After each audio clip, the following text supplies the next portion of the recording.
Hello. Thanks for stopping by the show. Glad you're here. Got a really good one for you today. I had an opportunity to sit down with Josh Timmermans from Noble Visions. Josh is a professional photographer who's been working in the world of live music for 20 plus years. He takes amazing photographs.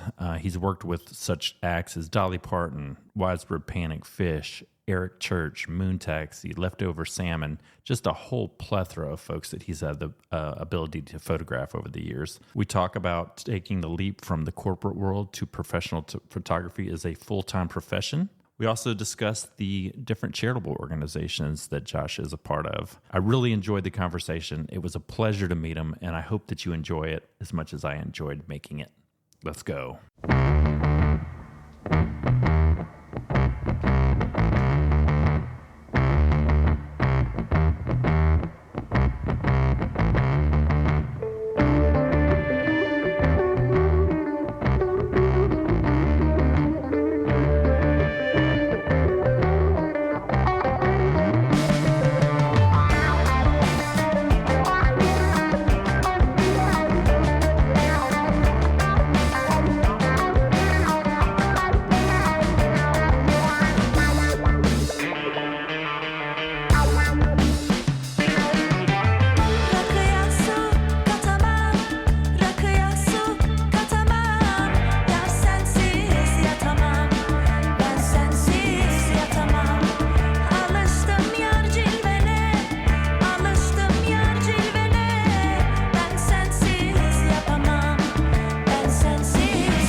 Josh, it is so good to meet you. You know, I have been following your work for a very long time. You know, we have a mutual relationship with Widespread Panic, and you know, I can't always be on the road all the time, and it's you do a really good job of documenting stuff, and God, you're just, some of your photos are just fucking amazing. Well, I appreciate that. You know, it's not only a passion, but it's also, you know, the music lends towards wanting to create something that tries to capture the essence of, you know, what a fan, you know, that goes to a Widespread Panic show is seeking for and being there and experiencing it live. You know, trying to capture that energy and that element in a one-dimensional object is you know, goal. Where are you from originally? I'm originally from Centerville, Ohio. Dayton, Ohio, which is in between Cincinnati and Columbus, Ohio. And I grew up there, but my father is originally from the Netherlands. Oh, no kidding. And moved over here to the United States when he was 18 years old. Met my mom in Chicago, and my dad didn't know any English, learned to speak English from watching Johnny Carson. Was world champion hair designer, and that's what brought him over to the United States, and he was like a featured hair designer in Chicago. And my mom was the current reigning Miss Ohio, and she was doing stuff in Chicago, met my dad, and she's originally kind of from the Dayton, Kettering area, and she decided to bring my dad back to Dayton, Ohio and start a family, and that's where we decided to be raised. And so I'm a first generation American. My dad naturalized when he was like maybe close to 40, I think. No kidding. Huh. Yeah. So raised in that area, really raised as a European American. I used to go over to the Netherlands quite a bit growing up. So when I say I was raised in Dayton, I was raised in Dayton as well as the Netherlands and Holland. Very nice. Did you yeah. What were you? I always ask people this question because it hasn't failed me yet. I always try to establish the connection to music early. Were your folks into music? No, my parents were not into music. They're both into the creative side of things, but my exposure to music was primarily from listening to records with them, as well as influences. But in terms of playing any instruments or any kind of musical inclination, I do not have any ties to playing any music at all. Got it. When did you first stick your toe in the pool playing around with photography? Was that a high school thing? Yeah, in terms of photography, both my parents, they had whatever camera was, that camera for that time, and then I went all the way through like, VCR or, handheld camcorders and all that. And so in terms of photography, it was more along my uncle that I would see every now and then. My Uncle Bud had, every event we went to, anywhere we went with the family, he always had a film camera. I was infatuated with it, loved that type of creative element. And he would always let me play around with his camera. So once I got to, I think it was 7th or 8th grade, middle school, in Watts Middle School in Centerville, it was Washington Township. They offered part of, the fine arts aspect was, you got woodworking, you got, the homemaking, cooking type thing, mm-hmm. and you got, you could do music, and then there was a camera thing. There was a camera thing and a camera club, and you could actually like develop your own film and roll your own film and take photos. And so that was my first, like, let's dive into this and see what it's all about. And really liked it. But I didn't, it was more of a creative outlet more so than anything I pursued actively at that time. We had a similar program in high school. So you guys had the whole thing, like a dark room. You could go in there and develop your own stuff, hang it up on a, let it. What was that stuff called? The liquid that you would put the film in. You caught me off guard. I know, I can't think of it. Oh shit! It's been so far removed from a dark room. Yeah. One of my buddy that still plays with film. I don't remember. Well, that was gonna. Go ahead. Sorry, I didn't mean to cut you off. No, go right ahead. I was gonna say, I assume, that was a long time ago, and I'm assuming, from your perspective, everything's digital now. I would assume that unless there's some like very purist type folks out there doing, using a legacy film strip, for lack of a better term, and developing your own film. That's a thing that has been going for a while. Yeah, there's two different trains of thought in regards to that. Obviously, I believe in keeping that type of medium alive and vibrant, but it has its time and place. There are certain people that are out in the industry that I work in that are still actively doing that, and I admire it, and I would love to be able to continue that aspect. But in terms of what I do, and it requires a lot of quick turnover. If I want to shoot film, I have to be able to have the time in my workflow to be able to say, oh, you know what? I'm going to take these images here and we're going to use them for a specific purpose.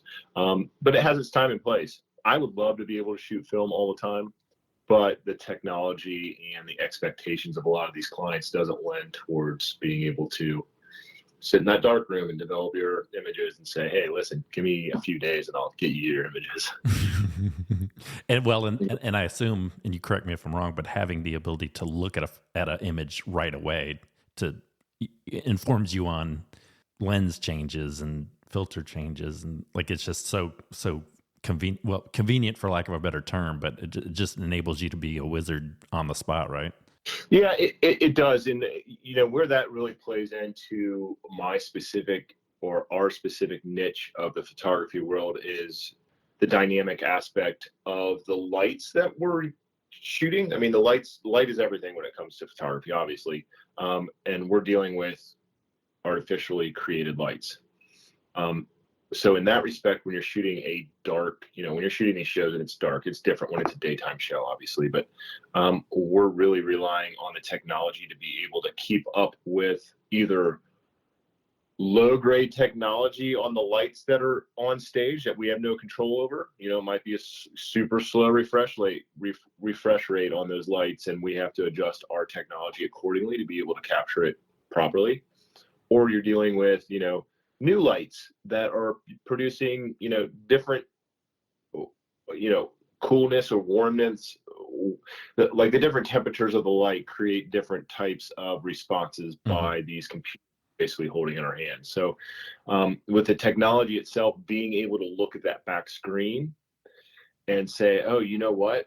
Normally that blue light would look like this in an image, but it looks like those are different lights.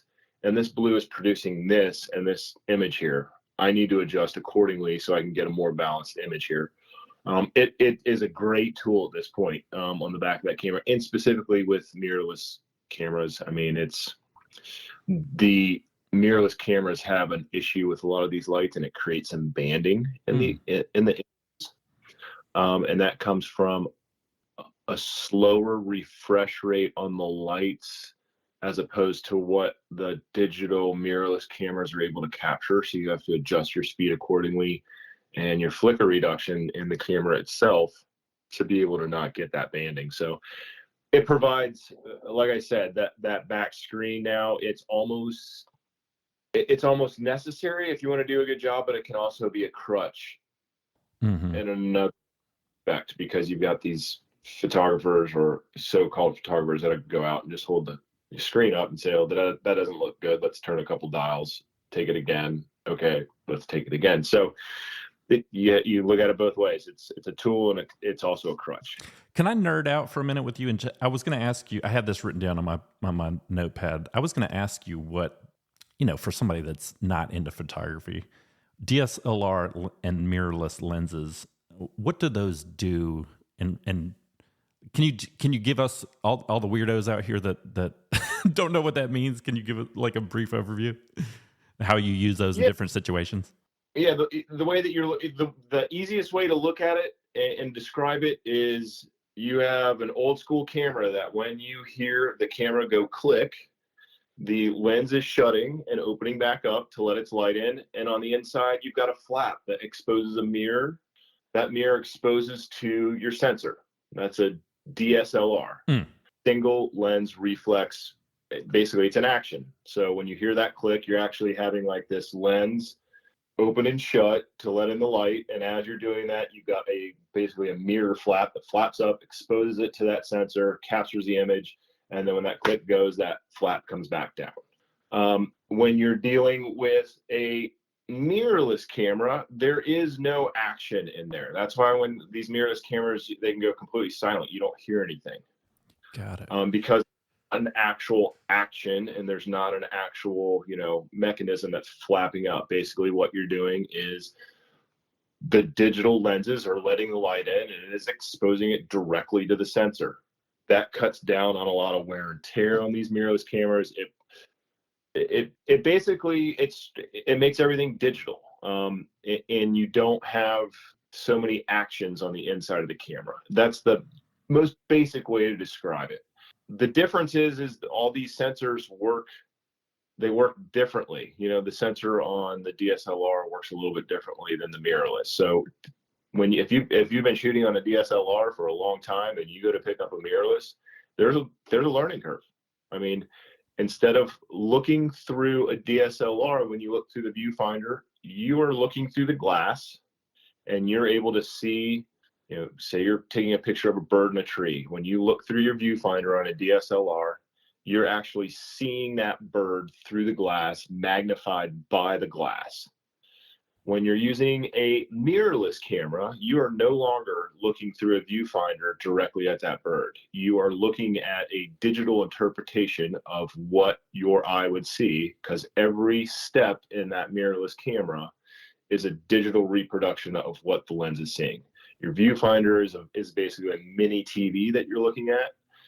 The back of your screen is a digital interpretation of it. So when you go to click a mirrorless camera now, when that shutter goes, that's not an actual, you're not seeing the flap of that DSLR.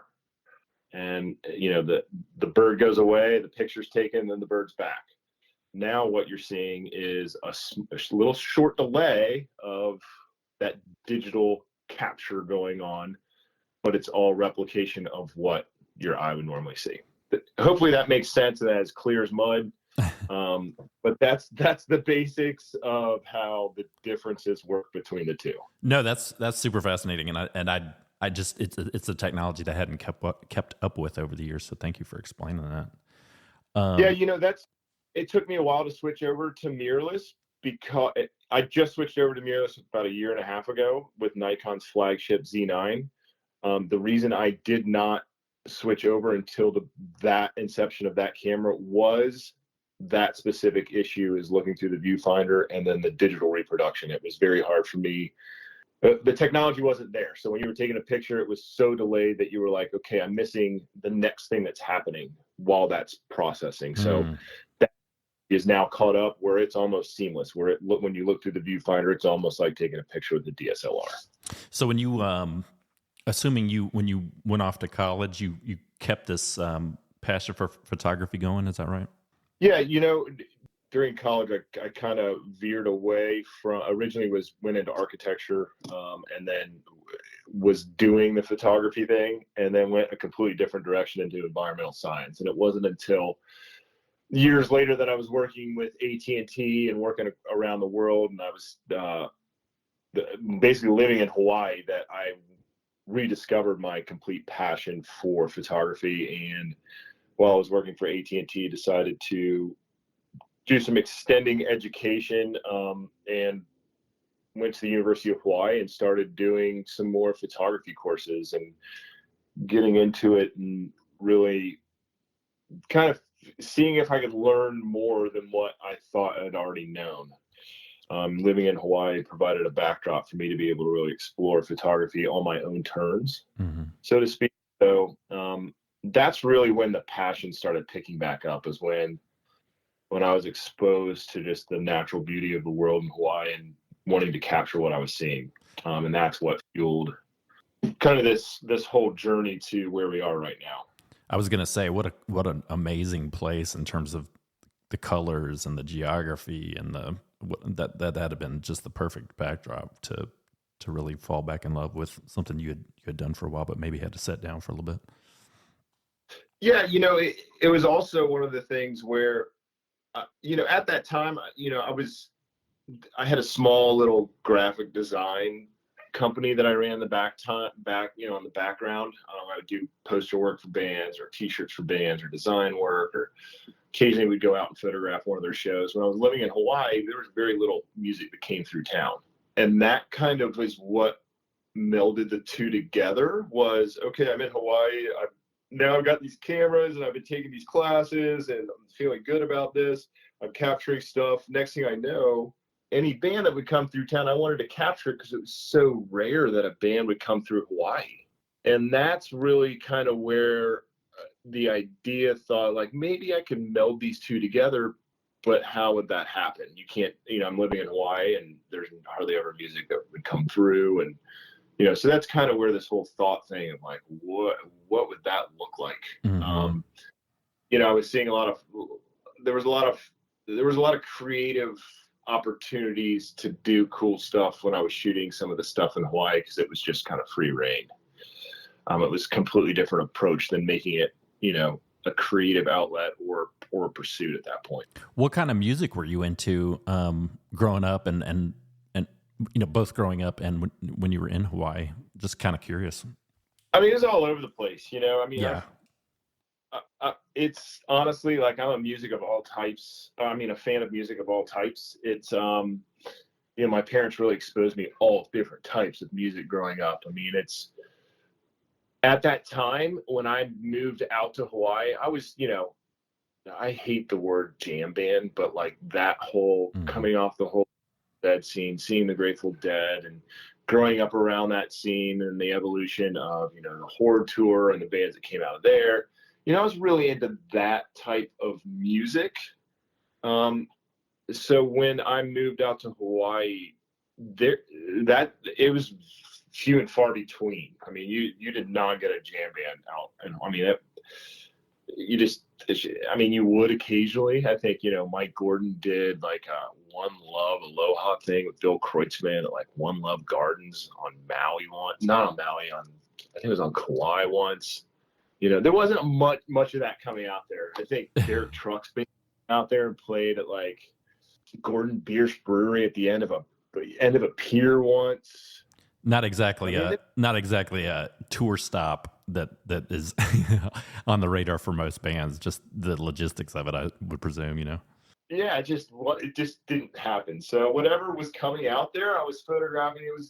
It was like free reign. It was cool because some of the stuff I was shooting, it was like, oh man, like I don't know a single band here, but I'm at a festival on the leeward side of Oahu, and people are getting down, and I'm able to just kind of get in here and start shooting stuff. So it was kind of this, in Hawaii, it was like a Wild West, because people wanted you to photograph their events. It's like a music event. Why? What? Yeah, let's photograph. But out there, you get exposed to a lot of stuff. I got exposed to a lot of Hawaiian music, got exposed to, all different cultures out there. When you're a white Haole boy in Hawaii, you are the minority. I mean, so what people are exposing you to, you kind of have to be open to anything, because it's, there's just so much influence coming from all around the world. To shut it out would just be a disservice to yourself. So it was like, oh man, what is all this new stuff? So it was a good way to explore and kind of test the waters with music photography. How did you, and I may have I think you were going to go this direction before I interrupted you. So you, at some point you make a conscious decision that you're going to leave this corporate gig that you've got with AT&T and start doing this full time. Was there a moment that pulled you in that direction? Like, did you get hired, start getting hired by some venues, or was there, or how did you start, how'd you start making money, I guess is the important question, to where you thought, hey, I could do this full time? Well, that's where it kind of, where it all kind of started from there. We made a conscious, the girl that I was with at the time, we made a conscious decision to leave Hawaii. After 5 years, it just wasn't, we could have stayed there, but if we wanted to live a life that we really wanted, starting a life there for anybody, it's difficult. You got to shortchange yourself in certain areas to be able to make it work. So we made a conscious decision to move back to the mainland, and I went back to Cincinnati. I did not originally want to go back to Cincinnati, but I said, if I go back to Cincinnati, I have enough connections there where if I was to take a risk and to see if there's a viability of creating the intention of creating a business for myself and leaving the corporate world and being able to survive. Yeah. What is that like? How's it going to happen? It can't be photography, because photography at that point was not even a viable option. It was still a creative outlet. So what I did is, okay, let's lean on my graphic design skills, my connections, the people that I know in Cincinnati, and I'm going to create the original company was called Noble Visions Design and Photography. That's the way that the business was incorporated or the LLC was started in Ohio as Noble Visions Design and Photography. And what I did was I went and started picking up design work to be the backbone of Noble Visions.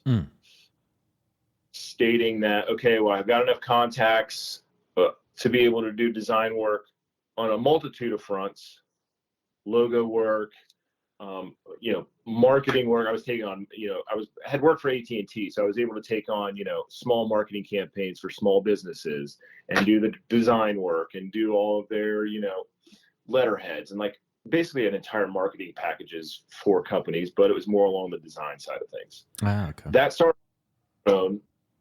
I had a few band accounts that I worked with. I worked with a couple local bands in Cincinnati, started working for a couple national acts. I actually have always been a fan of Widespread Panic. I think I submitted a few ideas to do some of the posters for them. I had a relationship with some of the, internal workings of Widespread Panic for years. So I was able to lean on that a little bit and was able to kind of take a risk and lean on a little bit of my savings to say, okay, you know what, let's take a risk and quit the corporate world and see if this can work. I love it. That's I'm kind of going through that myself right now. So sorry to interrupt. But yeah, no, it's, that's taking that risk is something for anybody. And this just go for my industry.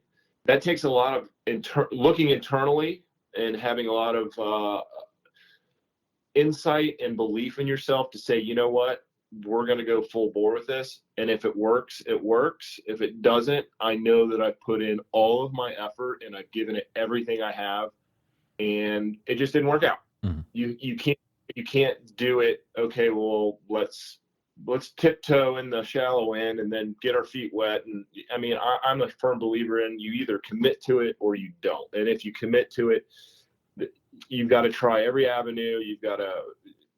You fail a million times and pick yourself up 1,000,001 times and then say, okay, you know what, this isn't going to work. That's the way I looked at it. So, but it's a risk. You go from making 6 figures and living in Hawaii to going back to Cincinnati, Ohio, and saying, you know what, nobody's going to pay me anything now.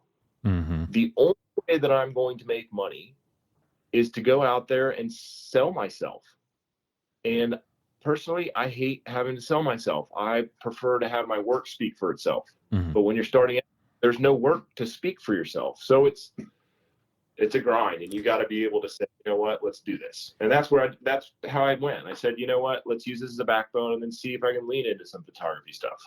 I love that story. It's, did you know, like, did you just, when you decided, I guess before you decided, but when you started getting back into photography, did you know in your gut, this is what I was meant to do? Like, did you have that moment of reflection? I just got goosebumps when you mentioned that, because yes, I knew that photography was going to play a role when my clients started asking me to come out to their shows. More people were clients were asking me to come out and shoot stuff. I would already do design work and I'd come out and shoot their event. And next thing I know, people were asking me if I can do weddings, and like, just started being this like, well, wait a minute, like I'm doing all this design work, but like, this design job just led to like 3 different photo gigs. But people weren't, telling me like, oh, I love your photo work, because it wasn't a focus. It was still that creative outlet that I was like, huh. So I knew at one point that there was an opportunity to start leaning into my need for a creative outlet that was very fluid and more rewarding than the design work was always rewarding. But this was kind of more like leaning into something that was more natural. Mm-hmm. Once I started seeing those and I could trust the ability that I thought I had at the time, or my trust in what I knew at the time, that gave me a little bit more incentive to say, you know what, let's start taking the seesaw and leaning off the design stuff, and let's lean on some unknowns and some fearful stuff that maybe could be in this photography side of things. And that's really where I started to apply myself in areas I didn't expect, was when I started jumping into that fear arena. What if you don't mind me asking, around what year was this when you moved back from Hawaii? I should have asked that when you moved back to Cincinnati. Oh man, what year was that? Like 2004 maybe? I'd have to look that up. No, that's okay. Early 2000s maybe. Was like Instagram and Facebook like prior to all that stuff? Instagram, I was still not using Instagram. I think I had created a Facebook account. I think I had a MySpace. I had a MySpace, and then I can't even remember. It was like it was called Blogger, I think is what it was. Mm-hmm. A big blogging site. And that's kind of what was like my own personal Facebook page, where you could follow along with the photography and the stuff that was going on. And I used that. And then the Facebook started. But Instagram, I remember when I started using Instagram it was when I had just moved back to Cincinnati. It was like, oh, let's see what this is all about. I remember I just read that first post, matter of fact, like 2 weeks ago. It's like, oh man, it was then. On the early in Instagram was not used for what it was. Yeah. Now. Yeah. That's that is certainly, being someone in the visual arts, quote unquote, I got to think that, and you correct me if I'm wrong, but that had to just help you with putting yourself out there. People being able to see what you do as a photographer. I would assume that this explosion that we experienced going through in social media just had to have been a powerful tool for you to spread your work, right? Yeah, social media specifically. I mean, I was on the early end of using Facebook as as a tool, and then obviously over to Instagram. But, the early days of Facebook, they went through a whole growth phase where they really focused on photography.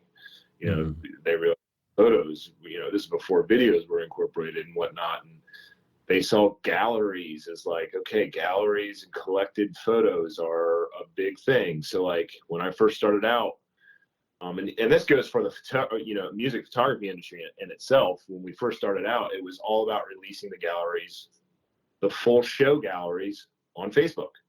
You would title the date, and here's the whole show, and here are all the photos, and you would upload, and they pushed all that stuff straight to the top. That's what they really wanted. And it was easy to do that. And then it was, easy for them to kind of start manipulating that stuff. But that was an easy way to kind of get it out. And then, as time went on, you kind of went from the galleries to just doing, okay, let's do like 5 photos from the show because this is going to get more attention. And then it got down to, okay, they just want 1 photo of the show because they want everything to kind of transition over to Instagram. Well, when Instagram first started for purist photographers, we hated it because it was all square. You're like, okay, this is a platform that everybody's embracing now and everybody's taking photos. Like, it's square. At the beginning, and you'll see it in a lot of photographers' profiles, they still have their first images up when they first started using the profile. It was like this weird, awkward, okay, let's adjust to taking photos in the square aspect. Okay.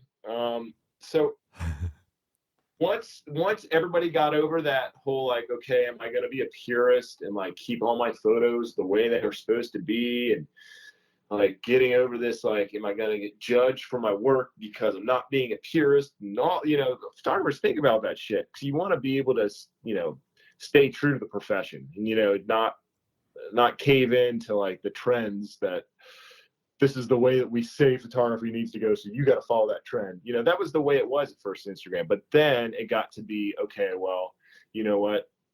This platform is now being used as a full, drink from a hose type of pipe of getting photography out there. Yeah. And not only that, but it provides the ability for direct connection to the fan base. In a direct interaction to the fans and being a conduit for some of these musicians and being, these fans feel like they have a direct interaction and are able to live in the actual moment with using photographs, Totally. Which is great. It's funny. I think I've seen you once or twice. One time I can recall was in St. Augustine. And I was going to ask you, not to skip, I'm sure there's a ton of detail. I just don't want to take up all your time today, but at some point you've become the official photographer for Widespread Panic. Your client list is amazing. Like everybody that I'm reading on here, these are all bands that I of course love. Do you you were a Panic fan, a fan of their music. I think you said before you really got into photography as heavy as you are today and being the official band photographer. How much does their music inform where your shot positioning is? Like, do you know Chili Water? Okay, there's going to be a bunch of water thrown. I want to be over here, or this song's coming up. I want to be here. Like, does that play into your positioning in the venue? Yeah, it really all comes into play 100%. There's it's almost like a dance. That's the best way to put it. As much as the dancing with the music, with the band, it's also a dance for me to kind of to know where to be to get certain moments of elation, not only from the music, but also from the fans. I'm a huge believer in not just capturing the up close moments, but capturing the energy of an entire space. I love trying to capture the that moment, because it's not, as much as we like to see photos of John or Dave or JB, all the guys, sometimes when JB's belting it out, it'd be great to have JB belting it out in this gorgeous light, but at that moment it's more about the fans belting it out at that time with the guys, hands in the air. Hands in the air, whatever it may be, whatever that moment is saying. And that's the kind of one of the magical things about music photography is being in tune with that energy and knowing when to say, you know what? Oh yeah, JB's looking, but wait a minute, I can feel the energy to my left or my right, like going nuts. I need to turn around right here just because I can feel it behind me. But having these cues where I know to be for these panic shows, it's become, I've actually had recent conversations about this. Sometimes it's become an unconscious awareness, if that's the best way to put it. It's like, oh, like my body automatically knew to be here right now in this venue at this moment, but like it was known that I needed to be here. And a lot of that also plays in with our lighting director, Paul Hoffman. I mean, I know we've worked together for so long that we're almost an extension. It's super hard to even describe, but I kind of know how I can sense Paul's lighting. What's going to happen. He's the giver of light, so to speak. That's why I always give him a hard time. We're really close, but he's essentially my provider of everything. I mean, without his lights, I don't have photos. That's actually, it's funny you bring that up because I had written down, first of all, I was going to ask you if it was off base for me to ask this, but I was going to ask you if you ever huddle with Hoffman to understand maybe like where he's, if he's got some video or some images. Because you did from this past Halloween in Savannah, when they threw up that poster artwork behind the stage, that was an incredible shot. And that made me think, I wonder if him and Hoffman talk. So yeah, thank you for going there. I wasn't sure if I wanted to ask you that or not. Yeah, that's part of the beauty of creating art with Widespread Panic and Paul Hoffman. Is we have a very symbiotic relationship where we kind of feed off of one another, whether it's before the show, during the show, or after the show. We understand what we're all trying to do. Even the guys, when they see me up there, I might be in front of JoJo, whichever guy, they know that I'm there to do work and we're there to be creative together. That's awesome. When it comes to Paul, we do that very well. Paul, if I go up and ask Paul, hey, Paul, what are you going to do tonight? 99% of the time will be like, I don't know, dude. He's like, they don't have one to have it. It's always that way, but I give him a hard time about that. But when it comes to the shows that you're talking about, like Savannah, specific shows where there's going to be stuff on the backdrop, stuff where he's trying something new, or if he's got something up that I think, hey, maybe just a little bit more white light over here, or a little bit of this would help this look better here. We work with each other like that. He'll throw it up real quick. Is that better? Yeah, that's great. That's cool. When it comes to backdrops, I will definitely ask. He'll have a general idea when we're doing big shows like that, like this is kind of going to go up or whatnot. I will have to ask him about it. But we all understand that if Paul's team's putting in all the work to make it look like that, the band's putting in all the work to play these specific songs that they're rehearsing, whatever they're, something new, something special. It is my job as a photographer to honor Paul's work and honor the band's work and be able to be in the right spot at the right time. And if that takes me communicating to Paul for a big moment like that, taking the necessary steps prior to the show or during sound check or whatever it may be. It might be before the song. It might be during the song. Like, hey, I feel a big moment. Are you going to throw anything up there? Should I leave front of house now or should I come back? I'll stop Paul while he's working and be like, hey, I'm going to leave. Should I? And because that has to happen. And if I don't do that, then, I'm shortchanging my bosses as well as, not honoring my creative brother, Paul, and doing what he does. That totally makes sense. And just and I was going to pay him. I know I'm eating up a lot of your time, but I was going to pay him a compliment. Good man. I don't have anything on until 11:45, so we're good. Okay.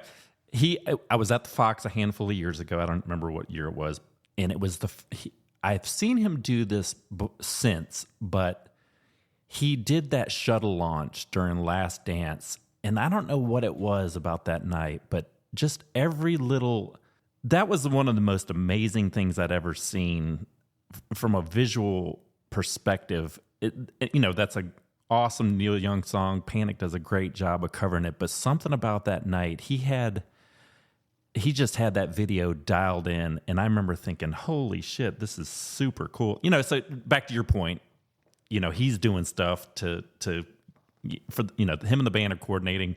He's throwing up some awesome images and videos and things like that. The fans are all reacting to it.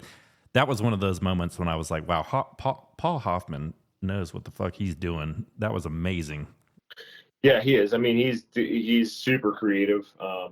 Paul's mind he's just super intelligent and super funny. So is his brother. I mean, Preston. Paul's been over on Neil Young tour actually this spring, beginning summer, and Preston's been filling in for him. So it's been nice to work with Preston the past few shows. But both of those guys and Paul in general, that he's just super intelligent, super creative, awesome people, great friends. I mean, they're just, those are the type of people that you want to be creative with them. I mean, that's, when you're a creative, whatever it may be, you're a musician, you're a photographer, you're a painter, you're whatever it is, whatever your creative outlet is, you have to respect another creative being. And when you have another creative being working in the same area as you, it elevates your creativity and it makes you want to honor theirs. And that's one of the most beneficial things of all of us working together, is we really push each other to be the best we can be. And that's, at the end of the day, we all want to be the best, not only the best person you can be, but, be the best at what you do. And the only way you get there is by encouragement of others and pursuing your art with passion. Steel sharpens steel. That's damn straight. Did you, Red Rocks aside, are there any particular venues that you've worked at over the years that you enjoyed, maybe not more than others, but do you have any favorite venues that you really enjoy working in? Everyone offers such a different dynamic. I mean, because Panic plays a lot of different places. We play the old theater, the new Orion Amphitheater down in Huntsville. That's beautiful place. Pretty awesome. Yeah, they've thought of everything there. But I love going to there right now. It's a great outdoor venue to shoot. I don't necessarily know if I have a favorite. Red Rocks is very difficult to work. But as fun as it shoot, I mean, don't get me wrong, Red Rocks is just an absolutely amazing place. Looking forward to playing it next week.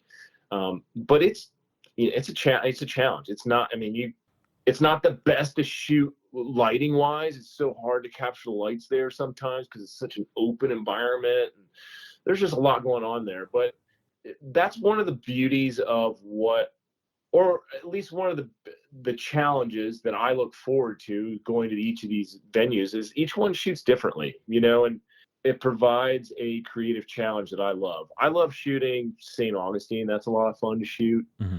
It's hard. It's hard to say a favorite. Yeah. I mean, Did you? I got to tell you, as a fan, every time I come back from Red Rocks, I am exhausted. My legs hurt. I can only imagine you getting back from there, the amount of time it takes for you to recover, because you seemingly are everywhere all the time.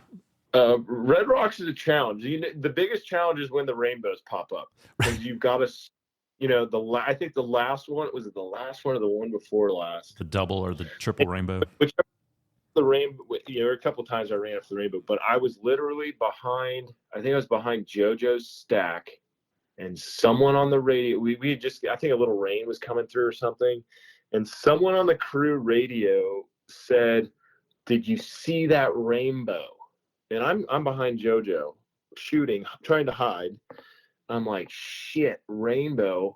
I can't miss a rainbow, because that's the first thing anybody's going to ask. Josh, did you get the rainbow? Josh, did you get So I literally stood up, put my head down. I got all my gear on, which weighs anywhere between, depending on what I'm carrying, anywhere between 35 to 45 pounds.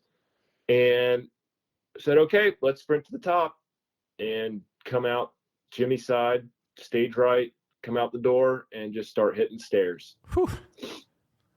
There you go. And that's basically, you put your head down and you just start going. Cause I mean, I love all the fans, but when you go out there and you got your gear on, I love taking photos of the fans, but that's not a time to like interact. I've got to keep my head down and keep going because I can't miss the rainbow.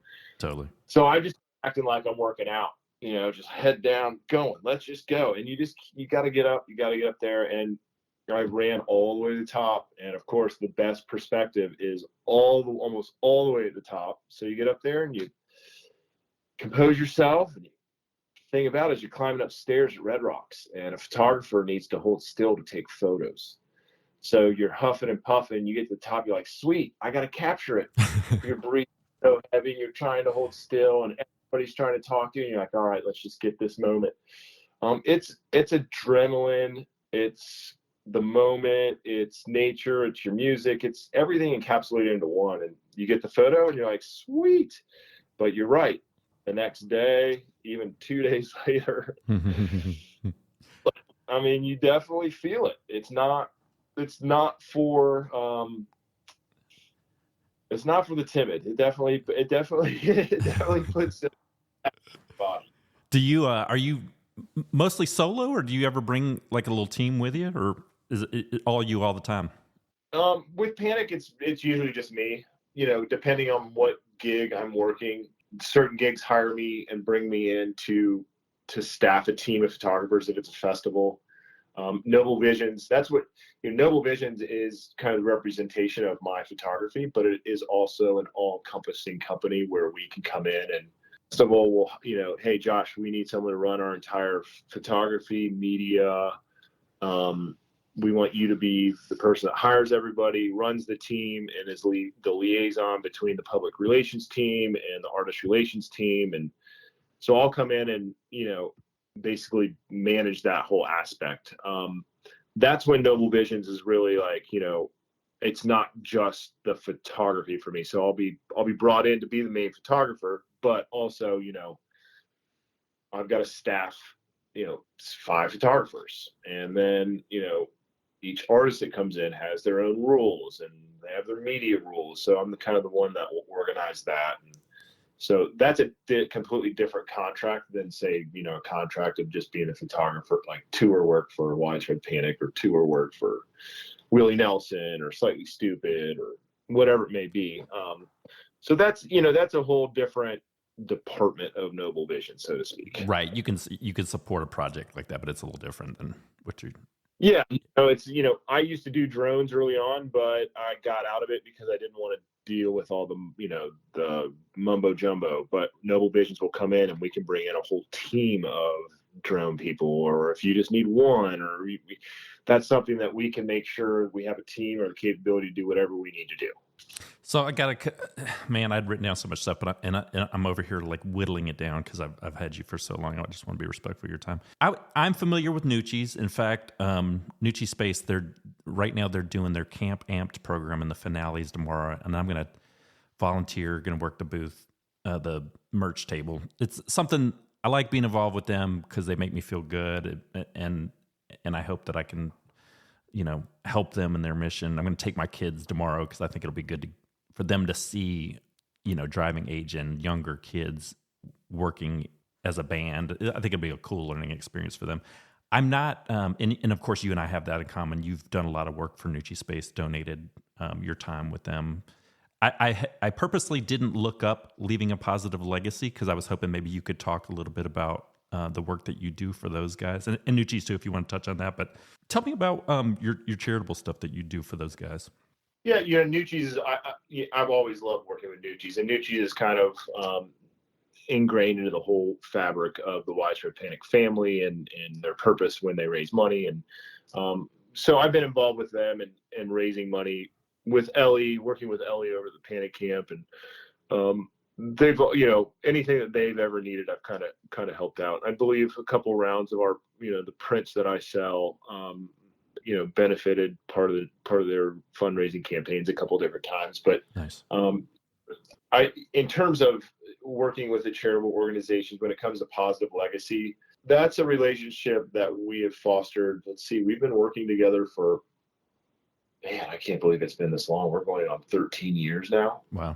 And basically, that's one of my clients is Cloud9 Adventures, and Cloud9 Adventures does Panic in La Playa. They do Jam Cruise. They do a whole bunch of different destination music events. Mark Brown is the owner over there, and we have a great relationship. But their charitable avenue is where Positive Legacy started.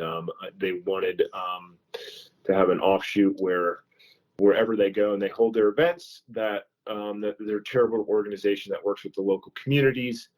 And we kind of give back to the local communities where we're holding events, and they work to carbon offset a lot of our footprint, and recycling and reuse programs, and the whole organization is funded by contributions by fans that are attending the events. I love it. And when they first started out, they, even though they were a charitable organization, it was costing them money to operate. I mean, the early days, it's like with any charitable organization. It takes a while to get footing. It takes a while to have awareness develop.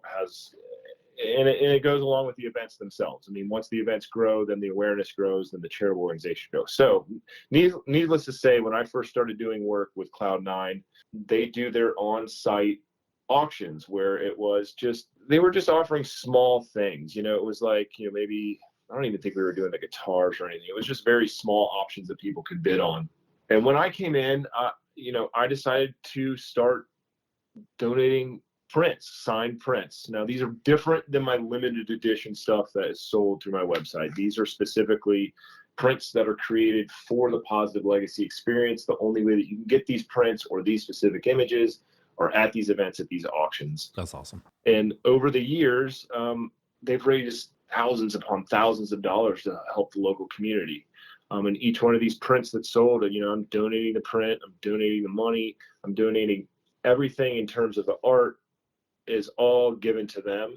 And in return, I get the joy of, just this most recent winter of events, I got to go to a local school, and I think the fans, they painted and, did work on the school to benefit the school, but I got to interact with all the kids there and see the smiles on these faces and see the genuine care and the happiness that they had of us being there. And for me, regardless of the countless thousands of dollars I've helped raise, just like one moment like that, it just makes it all worthwhile to know that us music fans and me capturing a moment and those fans having that moment on their wall at home is indirectly making life better for these kids. And we do it in Mexico, we did stuff Dominican Republic, and it's just very, very rewarding knowing that, like, no matter who my client is and how hard I'm working, that I can take that art and better the lives of children that are less fortunate. Yeah, that's awesome. I'll do my homework and look them up, but I purposefully didn't because I wanted to hear, your experience with them first. Yeah, they're a great organization. People that work there, they're absolutely fantastic. Take a look at their site. They've always got stuff going on. What kind of music are you listening to right now? What's on the Timmermans iPhone? Let's see, man. I've been adding stuff to this playlist as I've been working. You really want me to pop it open? Let me see what I've been putting on here. Yeah. I always ask this of people because selfishly I'm always looking for new music, but it's always interesting to see if there's any intersections with different people. I'll tell you, I talked to Kyle Pike, I talked to Ted Rockwell. They're both high on King Gizzard and the Lizard Wizard. But anyway, I shouldn't have told you that, but it's that seems to be a common theme, that particular band. And a lot of bands, it seems like things are really popping in Australia right now. There's a lot of good bands coming out there. Yeah, one that I love and I listen to all the time at home right now is Kikagaku Moyo. Yeah, they're no longer playing anymore. They did their whole playing. They released a bunch of albums and now they're done. But like, I'm huge into their vinyl and collecting their vinyl. And I recently they played a wedding not too long ago, and some guy did an exclusive pressing. I was able to get one of those. It just showed up. I really like that band. I'll look it up. ALTIN Gun. Yes, Ted said the same. They're just fantastic. I love all this. Like, I think they're based in Holland, but it's like Turkish psychedelic grooves. It's just fantastic stuff. Let's see here. Monster Gallery. I'm digging some of them. Oh man, what was that new band that? Damn, I can't remember. They were just on Jam Cruise, man. I just got exposed. So I can't. They're so fresh. I can't remember their name. If you think of it, text me. Yeah, I will for okay, sure. Okay. When we go to Panic shows, we always have music playing in production, and so we always try and look for different stuff when we're at home or away, and bring it back and explore stuff. But I think I added some old school stuff that I've been adding is like the Fort Knox 5 and Black Alicious and Mad Professor, and what else am I adding in here? Shushnikins, yeah, Shushnikins, Black Alicious, nice, yeah. And Little Stranger, I don't know if they just did a tour with Andy Frasco, I think. Uh-huh. They're a new group that I've been listening to a little bit of their stuff. They're pretty damn good. I'm writing all these down, by the way. Let's see here. What else do I have? The Poets of Rhythm. I've been listening to a little bit of them lately. Ooh. The Bahama Soul Club. Mm-hmm. And another dude that's been spinning a lot of stuff is Basement Freaks. Okay. And then in production, we've been listening to a lot of Lyrics Born lately. Lyrics Born? Uh-huh. Okay. All right. I got it. I always put these in the show notes too, and it seems to be it's a good way to spread, stuff that other people may have not heard about, and so I appreciate that. I'm big on Stick Figure right now. I love that band. Stick Figure and the Elevators. Those guys are they've been getting a lot of play in my place. Okay. How can people find you? I mean, a lot of people know who you are, but if they aren't aware of how to, follow you, connect with you on social media, what are your handles? So obviously noblevisions.com, NOBLEVISIONS.com.